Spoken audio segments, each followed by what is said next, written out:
Magaling! Bigyan natin sila ng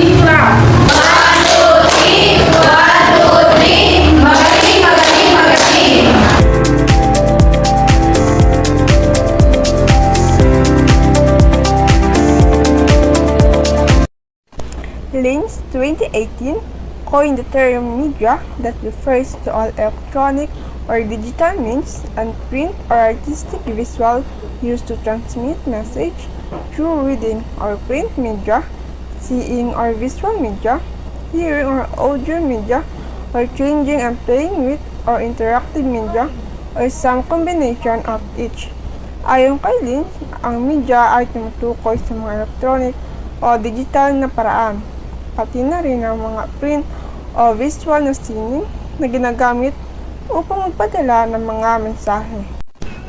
Media can be a component of active learning strategies, such as discussion or case studies, according to Mathieu and Gang Andy. Ang media ay maaari maging bahagi ng aktibong pagkatuto tulad ng mga talakayan o case studies. Media literacy is the ability to access, analyze, evaluate, and create media. Firestone, 1993. Ayon kay Firestone, ang media literacy ay ang kakayahang mag-access, mag-analyze, mag-evaluate at lumikha ng media. Maunawaan ang mga mensahe mula sa iba't ibang uri ng mga media tulad ng telebisyon, radyo, internet, magazine, aklat at iba pa. Pinapahalagan nito sa edukasyon dahil nakakatulong ito sa pagpapalakas ng critical thinking ng mga mag-aaral. The Ontario Ministry of Education, 1989, stressed that media literacy means helping students develop an informed and critical understanding of the nature of mass media, the techniques used, and their impact. Ayon sa Ontario Ministry of Education, ang media literacy ay tumutulong sa mga estudyante na magkaroon ng kritikal na pag-unawa sa mass media.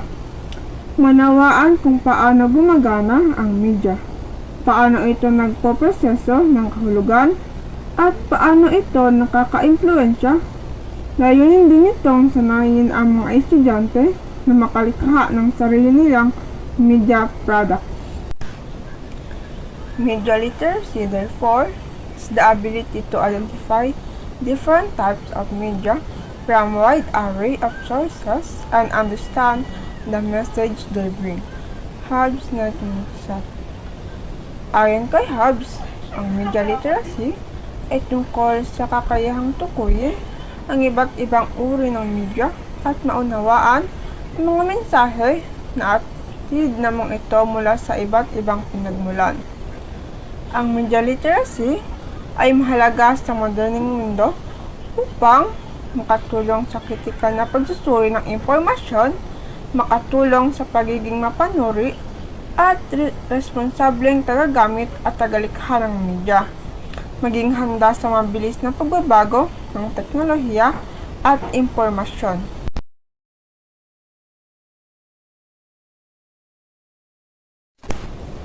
May 6 na role ang media literacy.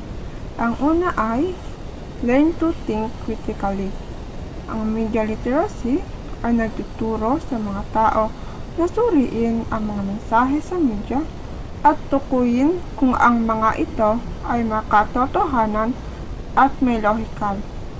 Sa halip na basta tanggapin ang anumang impormasyon, sinusuri ng isang kritikal na tagapakinig o tagapanood ang layunin ng mensahe, mga pangunahing ideya at bisa nito. Halimbawa, bago maniwala sa isang balita, sinatasa kung ito ay sinusuportahan ng ebidensya o kung ito ay may layunin lamang magpakalat ng maling impormasyon. Number 2 is become a smart consumer of products and information. Tinuturuan nito ang mga tao na maging mapanuri sa mga produktong ini-endorso sa media, partikular na sa mga patalastas.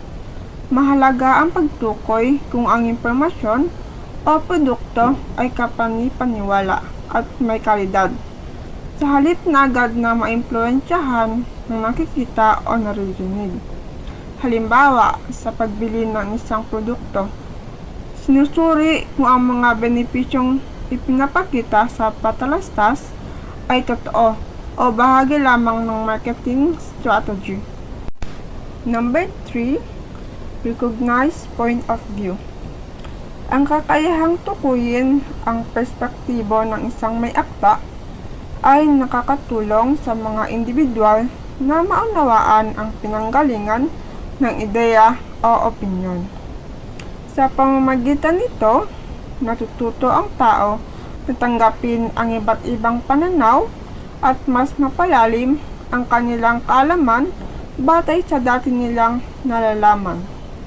Halimbawa, kung ang isang artikulo ay sinulat mula sa isang partikular na ideolohiya, maaaring maunawaan kung paano ito nakaapekto sa interpretasyon ng impormasyon.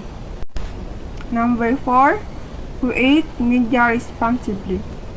Ang paggawa ng media ay nangangailangan ng responsibilidad sa pagpapahayag ng sariling ideya. Dapat tiyakin na ang mga ideyang inilalabas ay tama, makatotohanan at naiintindihan ng maayos. Halimbawa, sa pagsulat ng isang post sa social media, kailangan iwasan ang pagpapakalat ng maling impormasyon upang mapanatili ang kredibilidad at respeto sa komunikasyon. Number 5, identify the role of media in our culture. Ang media ay may malaking papel sa paghubog ng kaisipan at kilos ng isang tao. Tinutulungan nito ang mga individual na maunawaan ang mundo, maimpluwensyahan ang kanilang paniniwala at makabuo ng aksyon. Halimbawa, ang isang pelikula o dokumentaryo ay maaaring magbigay liwanag sa mga isyu tulad ng karapatang pantao o pagbabago ng klima. And the last is understand the author's goal. Ang pag-unawa sa layunin ng may akda ay nakakatulong sa mga tao na suriin kung ano ang nais nitong iparating o kung paano ito maaaring maka-impluwensya. Sa ganitong paraan, nagagawa ng tao na gumawa ng mas mahusay at may kamalayang desisyon. Halimbawa, sa pagbabasa ng isang patalastas, maaaring suriin kung ang layunin ng may akda ay magbenta, magbigay ng impormasyon, o mag-impluwensya. Now, we're going to tackle about the advantages and disadvantages of media literacy. Media are powerful tools of communication which entail the positive and negative impacts. First is the advantages of media literacy. Number 1, media educate people on health matters, environmental conservation, and others through various forms. Ang media ay isang malakas na kasangkapan sa pagtuturo sa mga tao tungkol sa mga halagang usapin tulad ng kalusugan at pangangalaga sa kapaligiran. So sa pamamagitan ng media, ito ay may iba't ibang anyo tulad ng telebisyon, radyo, internet at mga pahayagan na naibabahagi ng media ang impormasyon at kaalaman tungkol sa kalusugan at kapaligiran. Number 2, people get the latest world news in a very short time, regardless of distance. Sa tulong ng media, hindi na limitado ang ating kaalaman sa mga pangyayari sa ating paligid. Dahil sa mabilis na pag-unlad ng teknolohiya, nabibigyan tayo ng pagkakataon malaman ang mga pinakabagong balita mula sa iba't ibang panig ng mundo. Number 3, people can bring out their hidden talents in the multimedia and visual arts like comedy, acting, dancing, and singing. So, sa pamamagitan ng media, malaking tulong ito para maipakita ng tao ang kanyang talento. Nagbibigay ito ng plataporma para maipakita nila ang kanilang kakayahan sa iba't ibang larangan, tulad ng multimedia at visual arts, komedya, pag-arte, pagsayaw at pagkanta. Sa pamamagitan ng media, mas madali para sa mga tao na maabot ang mas malawak na audience or maibahagi ang kanilang mga talento sa mundo. Halimbawa, maaring mag-upload ng mga video sa YouTube ang isang magaling na mang-aawit para maibahagi ang kanyang boses sa buong mundo. Number 4, media increase knowledge learned from quiz programs, educational show, and other information-giving programs. Ang media ay isang malaking tulong sa pagpapalawak ng ating kaalaman. Maraming programa sa telebisyon, radyo at internet na naglalayong magbigay ng impormasyon at edukasyon sa mga tao. Halimbawa, ang quiz programs ay nagbibigay ng pagkakataon upang subukan ang ating kaalaman at matuto ng mga bagong bagay. Ang mga educational show ay nagtuturo ng mga mahalagang konsepto sa iba't ibang larangan tulad ng kasaysayan, agham at matematika. Mayroon ding mga programa na nagbabahagi ng mga balita, dokumentaryo at iba pang mahalagang impormasyon na nakakatulong sa pagpapalawak ng ating pag-unawa sa mundo. Number 5, people feel convenient in accessing information through mobile phones. Sa kasalukuyan, ang pagkuha ng impormasyon ay naging napakadali dahil sa pagkakaroon ng mga mobile phones. Sa pamamagitan ng mga smartphones, maaari tayong mag-access ng iba't ibang uri ng impormasyon sa loob lamang ng ilang segundo. Number 6, they become a vehicle in promoting products toward increased sales. Ang media ay isang napakahalagang kasangkapan para sa mga negosyo at pagpalaganap ng kanilang mga produkto at serbisyo. Sa pamamagitan ng iba't ibang anyo ng media, tulad ng telebisyon, radyo, internet at social media, maaring maabot ng mga negosyo ng malaking bilang ng mga tao at maengganyo silang bumili ng kanilang mga produkto. Halimbawa, ang mga kumpanya ay gumagamit ng mga patalastas or advertisement sa telebisyon at radyo para maipakilala ang kanilang produkto at hikayatin ang matao na bilhin ang mga ito. Number 7, they serve as a good source of entertainment. Ang media ay nagsisilbing isang malaking pinagmumula ng anyo sa pamamagitan ng iba't ibang anyo ng media, tulad nga ng telebisyon, pelikula, musika at mga laro na maaari tayong mag-enjoy at makalimot ng stress sa ating buhay. Halimbawa, maaari tayong manood ng mga nakakatuwang pelikula, makinig ng mga paborito nating kanta at maglaro ng mga paborito nating video games o manood ng mga nakakatuwang programa sa telebisyon. Number 8, television allows the electronic duplication of information that reduces mass education costing. Ang telebisyon ay isang malaking tulong sa pagpapababa ng gasto sa edukasyon sa pamamagitan ng electronic duplication ng impormasyon. Mas maraming tayong tao na maaring maabot ng edukasyon nang hindi kinakailangan magbayad ng malaking halaga. Halimbawa, ang mga programa sa telebisyon na nagtuturo ng mga mahalagang konsepto sa iba't ibang larangan tulad ng agham, matematika at kasaysayan na nakakatulong sa pagpapalaganap ng kaalaman sa mas malaking bilang ng tao. Hindi kailangan ng mga mag-aral na mahaling paaralan para makuha ang mga kaalaman na ito. Number 9, media lead to the diffusion of diverse culture and cultural practices.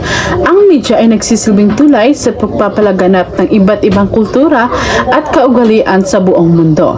Sa pamamagitan ng television, pelikula, musika, internet at iba pang anyo ng media, nakakakilala tayo ng mga bagong kultura at natututo tayong mula sa mga ito. Halimbawa, maaari tayong manood ng mga pelikula mula sa iba't ibang bansa at makilala ang kanilang kaugalian, paniniwala at paaraan ng pamumuhay. Number 10, they help people around the world understand each other and respect differences. Ang media ay isang mahalagang kasangkapan sa pagpapalaganap at pagkakaunawaan at paggalang sa pagitan ng mga tao mula sa iba't ibang panig ng mundo. Sa pamamagitan ng media, nagkakakilala tayo ng mga bagong kultura, nagkakaunawa ng kanilang mga kaugalian at natututo tayong pahalagahan ang kanilang pagkakaiba-iba. The disadvantages of media literacy. Number 1, they lead to individualism, spending too much time on the internet and watching television usually impedes socialization with friends, family, and others. Ang labis na paggamit ng media ay maaaring humantong sa individualism dahil limitado lamang ang pakikipagsalamuha. Nagiging introvert rin ang mga tao na maaaring maging hadlang ito sa pag-unlad ng kasanayan sa pagkikipagkapwa o pagkikipagsalamuha. Number 2, some media contents are not suitable for children. Maraming media content ang hindi angkop para sa mga bata at maaaring magdulot ng negatibong epekto sa kanilang pag-unlad. Ito ay maaaring magdulot ng negatibong pananaw sa mga bata at nakaka-epekto ito sa kanilang pakikipag-ugnayan sa iba. Tulad na lang ng karanasan or sexual na nilalaman. Number 3, a newspaper is geographically selective. Kaya disadvantage ito ay dahil limitado lamang ang pag-reach nito dahil ang mga pahayagan ay karaniwan nakatuon sa isang particular na lugar. Kaya't limitado lamang ang kanilang reach sa ibang lugar na hindi na ilahat ang mga pananaw at impormasyon mula sa iba't ibang lugar. Number 4, the increase in advertisement in television and radio makes them less attractive.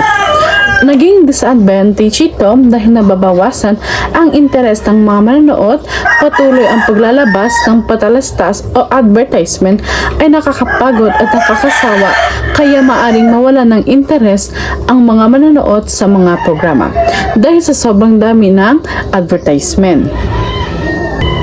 Number 5, the internet can be a possible way for scam, fraud, and hacking.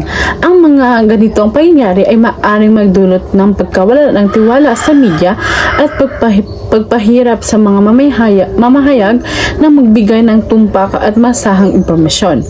Maaari din ang mga hacker ay magnakaw ng mga sensitibong impormasyon mula sa media. Number 6, media can be addictive that may result in people decrease productivity. Ang pagiging addict ng media ay isang malaking epekto or disadvantage sa larangan ng media dahil maaari itong magresulta sa pagbaba ng produktibidad ng mga tao. Ang pagiging addict sa media ay maaaring magpahirap ng mga focus ng tao tulad sa trabaho, pag-aaral at marami pang iba. Nagkakaroon din ito ng negatibong epekto sa ating kalusugan. Number 7, they can cause health hazard such as radiation effect, poor eyesight, and hearing defects, and others. Ang mga tao ay maaaring mawala ng tiwala sa media kung alam nila ang paggamit nito ay maaaring magdulot ng mga problema sa kalusugan. Dahil sa paggamit ng cellphone ay maaaring maka-epekto sa ating kalusugan tulad ng paglabo ng ating mata at problema sa pandinig. Number 8, they may induce drugs and alcohol use. Maaari sa pamamagitan ng media, pinapakita kung paano ang paggamit ng drugs or alcohol na kung saan ito ay mga sensitibong video para sa mga bata or minor. Number 10, they can ruin reputation through anonymous accounts, malicious scandals, false accusation, and rumors. Isang disadvantage ito sa pagsira ng reputasyon sa pamamagitan ng paggamit ng media. Dahil ito ay mas pinapadali ang pagkalat ng balita o chismis na maaaring itong mapa-epekto sa ating kredibilidad. Integrating media literacy in the curriculum. Although media literacy is now a part of the curricula, it is confronted with a variety of factors such as limited access to equipment, teachers' lack of confidence with the materials, and perception of media education as just accessory to the curriculum. Ayon kay Lynch 2018, present 6 ways to integrate media literacy into the classroom for students to become media literate while making media educating a meaningful and integrated part of the classroom practice. Number 1, teach students to evaluate media. Students learn to evaluate what they are viewing by showing them that media changes depending on who created it, the intended audience, the biases that may be attributed to the source. Number 2, show students where to find digital resources and databases. Teachers should provide students with reliable and safe media sources and trustworthy content. Number 3, compare or contrast various media sources. In the discussion, distinguish various media sources and compare elements. Number 4, discuss how the media edits and alters. Purposely point out the student example of media altering photographs or stories while teaching them to be critical of what they see or read at face value. Number 5, examine the truth in advertisement. Let students identify what advertisements are trying to sell and what promises or ideas are they using to convince them to buy the product. Number 6, have students create media. Let students create media appropriate to their level, such as presentation, videos, or website.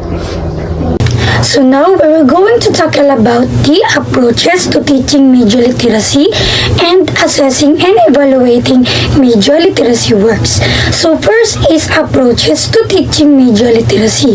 When we say approaches, this is defines the methods o mga paraan o hakbang na maaaring magamit sa pagtuturo ng media literacy in pedagogical practices. So according to Kellner and Scher in 2007, they mentioned or identified 3 approaches to teaching media literacy. First is media arts education approach. This approach focuses on teaching students to appreciate the aesthetic qualities of media and the arts. It encourages creativity and self-expression through media production. Ibig sabihin nito na ang parang ito o ang approach na ito ay hinihikayat ang pagiging pagkamalikain ng mga estudyante at pagpapahayag ng kanilang mga sarili sa pamamagitan ng produksyon ng media na kung saan maaari silang gumamit o gumawa ng kanilang sariling media bilang kasangkapan para sa pagpapahayag ng kanilang sarili at pakikipagkomunikasyon. Halimbawa na lamang, maaari silang gumawa ng mga aktibidad tulad ng paggawa ng pelikula, paggawa ng retrato, pagdisenyo ng grafiko, paglikha ng musika o paggawa ng digital content. Gaya na lamang ng paggawa ng isang estudyante ng maikling pelikula na sumasalamin sa kanyang mga karanasan o pananaw sa isang issue.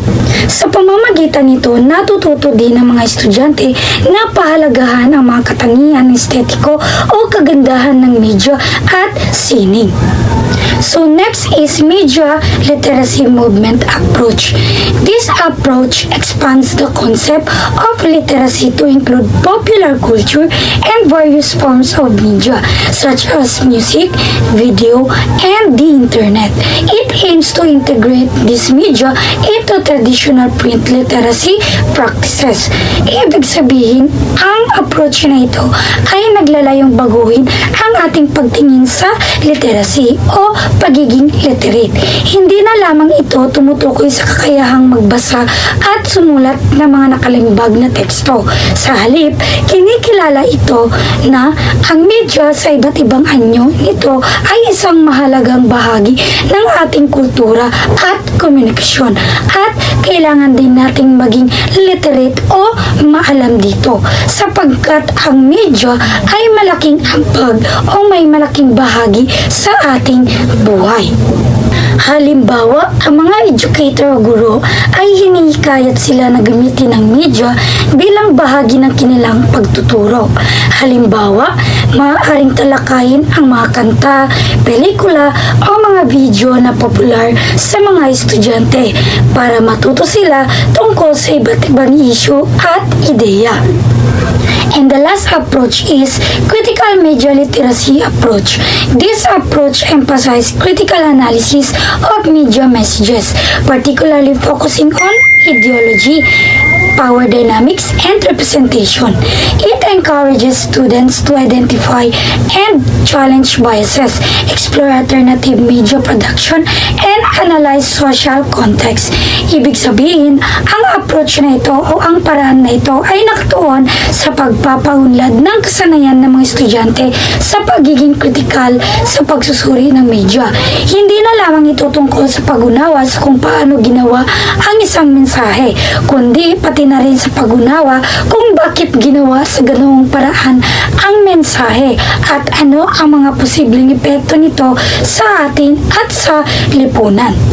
Halimbawa, sa halip na pag-aaralan lamang ang mga aklat, maaaring hikayatin ng mga mamag-aaral na suriin ang mga advertisement, mga music video o mga website. Sa ganitong paraan, mas nauunawaan nila ang mga mensahe at mga impluensya ng iba't ibang uri ng media. So now, we're going to tackle about the assessing and evaluating media literacy work. Just like any student outputs, lahat ng gawa na may kinalaman sa media ay dapat ding masuri upang malaman o masuri ang kalidad nito na batay sa mga pamantayan.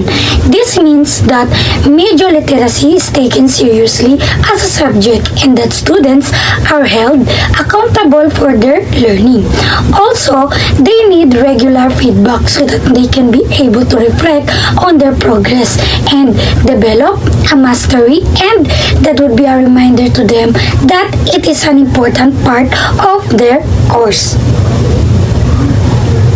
However, for some teachers, creating assessment and evaluation tools for media education is more challenging than traditional means due to the lack of technical skills. Nangangahulugan ito na maraming mga guro ang hindi sanay sa paggamit ng mga tool sa produksyon ng media o sa pag-unawa sa mga technical na aspeto ng media tulad ng pag-edit ng video, web design o produksyon ng audio. Nagiging mahirap para sa kanila na i-judge ang kalidad ng mga proyekto o gawa ng mga mag-aaral sa media na kung saan hindi sila makakapagbigay ng particular na feedback o makakapagdidisenyo ng epektibong mga takdang aralin. So that's why Canada's Center for Digital and Media Literacy prescribe 2 important steps in creating objectives, comprehensive and meaningful assessment and evaluation tools for media literacy work. First is by using a rubric to assess the work of students o sa pamamagitan ng paggamit ng isang rubric upang masuri ang gawain ng mga mag-aaral na kung saan nagbibigay ito ng malinaw at organisadong mga gabay para sa pagtatasa ng gawain ng mga mag-aaral. And second, by framing the expectation within the rubric in terms of key concepts of media literacy o sa pamamagitan ng pagbuo ng mga inaasahan sa loob ng rubric batay sa mga pangunahing konsepto ng media literacy upang matiyak na ang mga pagtatasa ay nakahanay sa mga pangunahing prinsipyo at kasanayan ng media literacy. However, in general, media literacy work can be actually evaluated in in three ways.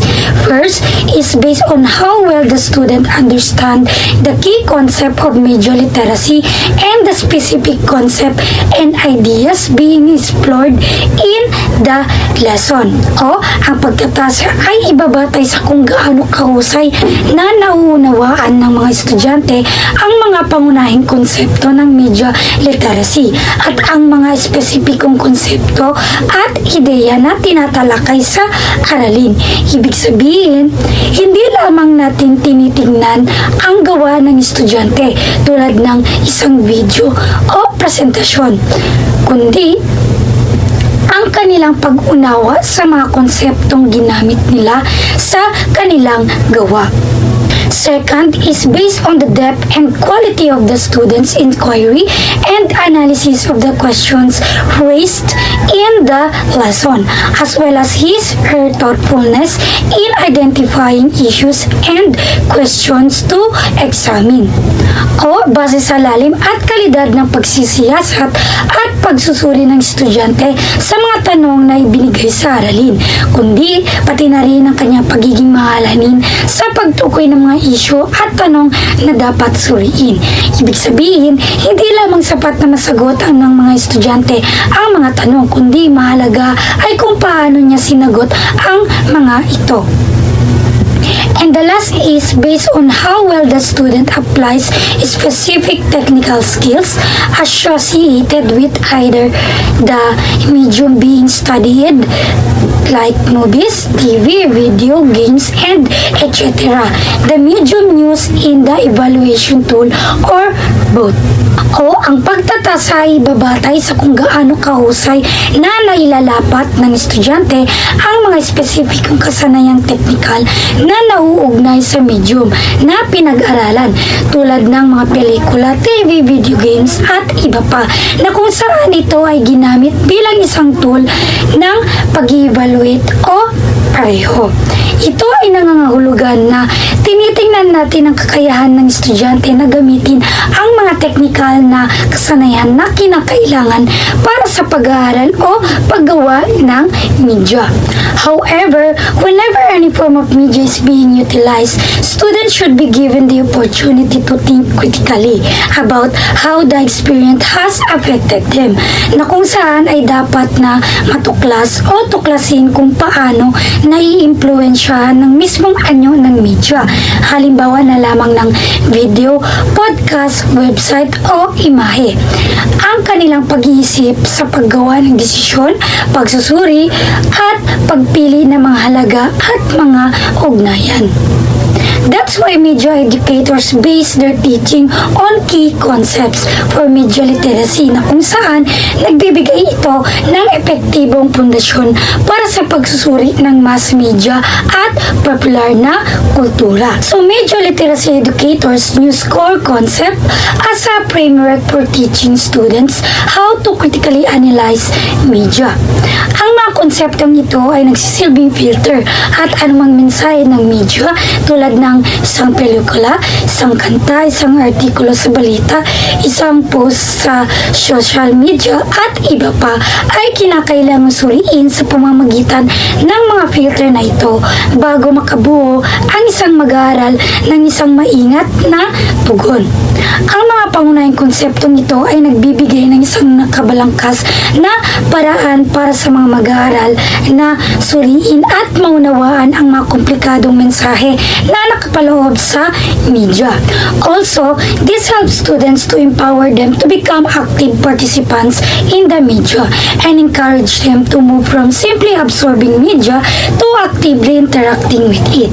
So basically, ginagawa nilang aktibong nakikilahok sa paggamit ng media ang mga estudyante rather than passive listeners or viewers lamang. So first is media are constructions. Media products are created by individuals who make conscious and unconscious choices about what to include and how to present it.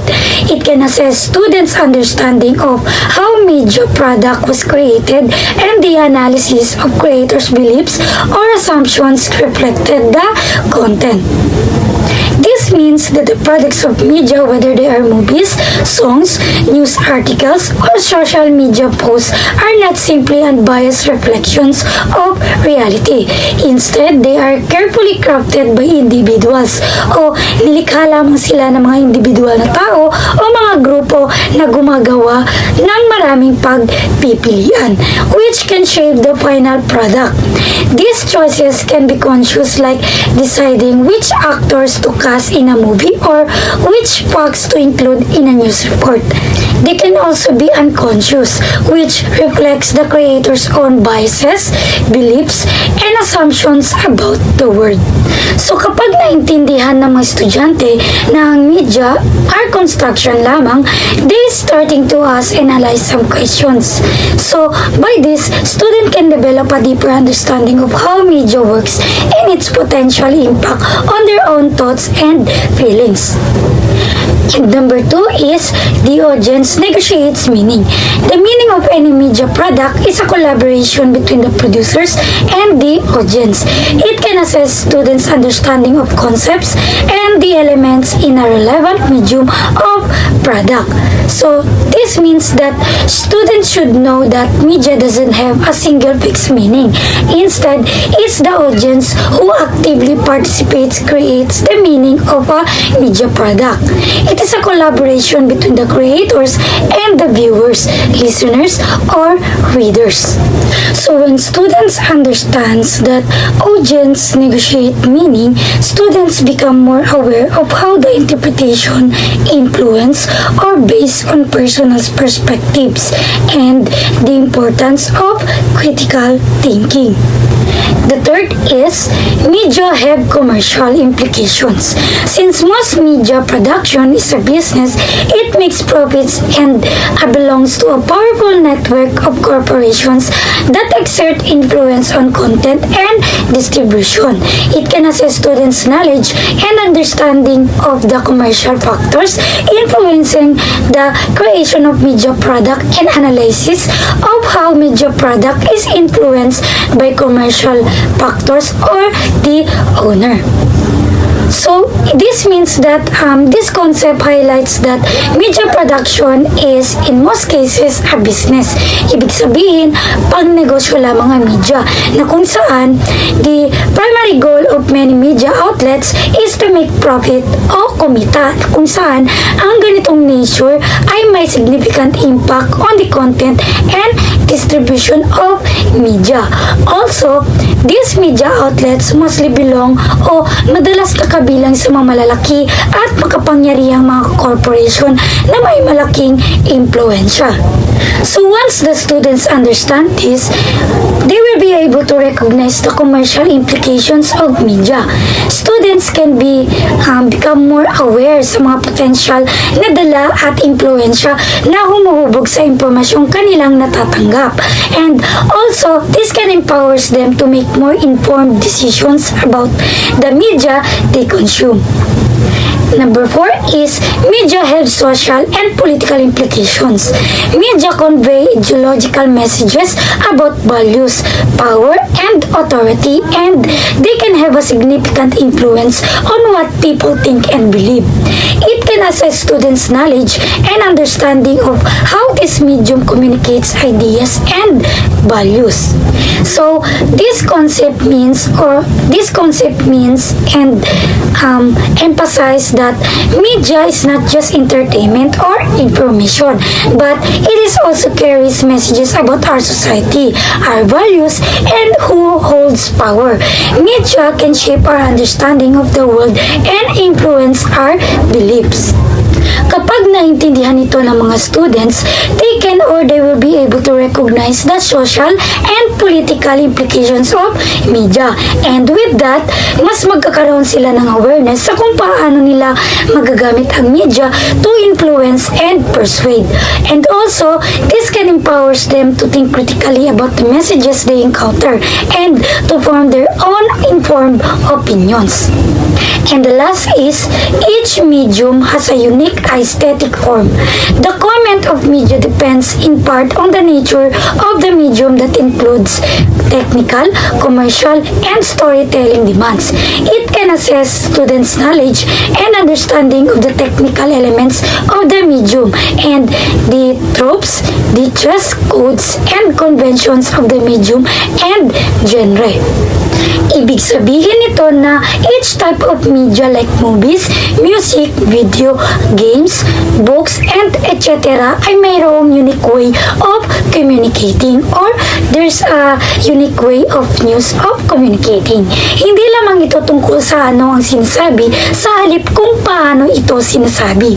This may be influenced by the technical aspect of the medium, the demands of the market like commercial, and the way stories are typically told in that medium or like storytelling conventions. Kapag na-recognize ng mga students ang unique static forms of different media, maaari silang magkaroon ng mas malalim na pagpapahalaga sa sining at kausayan na kasangkot sa produksyon ng media.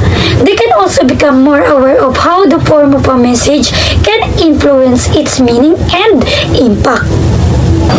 Ngayon is